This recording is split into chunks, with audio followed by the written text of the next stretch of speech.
La consécration, 4 points essentiels. Tout d'abord, qu'est-ce que la consécration ?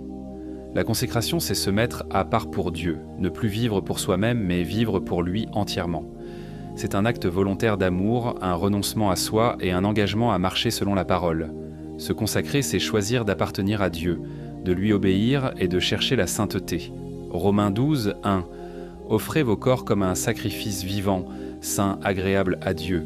Ce sera de votre part un culte raisonnable. La consécration, ce n'est pas une contrainte, mais un acte d'amour. C'est décider de ne plus penser comme le monde, ni vivre comme le monde. Dans ce cas, pourquoi devons-nous nous consacrer ? Nous nous consacrons parce que Dieu nous a mis à part pour lui. Un chrétien consacré est différent d'un chrétien ordinaire. Il reflète Christ.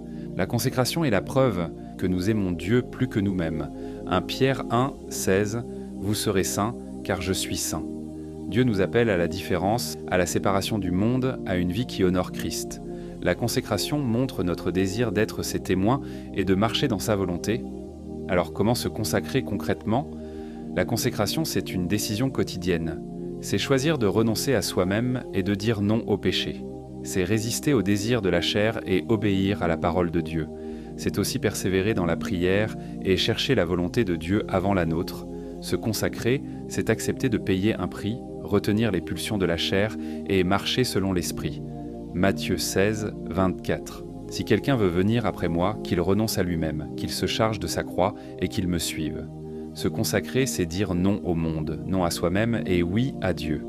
De ce fait, que se passe-t-il lorsqu'on se consacre à Dieu ? Quand tu te consacres, Dieu commence une transformation profonde en toi. Il change ton caractère, te rend plus fort face au péché et t'introduit dans une nouvelle vie. La consécration te rend capable de refléter Christ et d'influencer ton entourage. Tu deviens un témoin puissant, un porteur de fruits spirituels et un instrument utile entre les mains de Dieu.